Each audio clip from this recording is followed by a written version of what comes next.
রন্ধনঘর কিচেনে আপনাদের সবাইকে স্বাগত। যেখানে এটা হচ্ছে পটলের ভর্তা। এই চলে যাচ্ছি, দেখুন এখানে চাল কুমড়া ভাজি।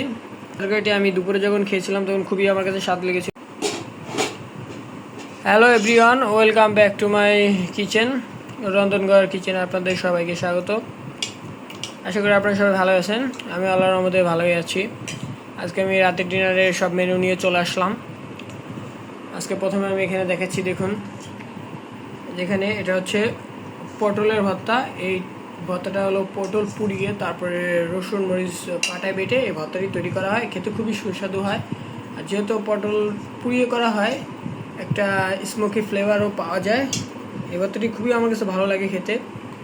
আপনারা এরকম কেউ খেয়েছেন কিনা জানি না, তো আপনাদের সাথে অবশ্যই এরকম ভর্তার একটি রেসিপি কোনো এক সময় শেয়ার করব। তারপরে চলে যাচ্ছি, দেখুন এখানে চাল কুমড়া ভাজি করা হয়েছে। আর এই চাল কুমড়া ভাজি খুবই এরকম চাল কুমড়া ভাজি রুটি পরোটা দিয়েও খেতে খুব ভালো লাগে। চাল কুমড়া ভাজি আমারও খুব ফেভারিট। এরপরে আজকের ডিনারের মেন ধামাকা হচ্ছে, এখানে দেখুন পাঙ্গাস মাছ আলু আর সজনে দিয়ে রান্না করা হয়েছে। এর তরকারিটি খুব মজা হয়েছে। আজকের এই তরকারিটি আমি দুপুরে যখন খেয়েছিলাম তখন খুবই আমার কাছে স্বাদ লেগেছিল, ঝাল ঝাল হয়েছিল। এরকম পাঙ্গাস মাছের তেলে পিস খেতে তো খুব দারুণ লাগে।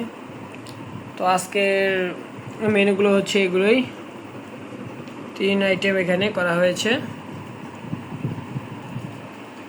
তো আজকের মেনুগুলো খুবই সুস্বাদু। তো আপনাদের কাদের কাদের এই রান্নাগুলো পছন্দ তারা অবশ্যই আমাকে কমেন্ট করে জানাবেন।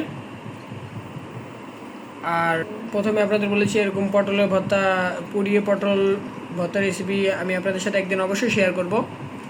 তো এরকম একটি ভিডিও আপনারা পাবেন অবশ্যই। তো আজকের ব্লগ ভিডিওটি এ পর্যন্তই রাখছি।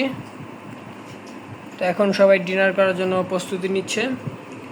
দেখা হচ্ছে পরবর্তীতে নতুন আরেকটি ব্লগ ভিডিও নিয়ে। ততক্ষণ সবাই সুস্থ থাকবেন, ভালো থাকবেন।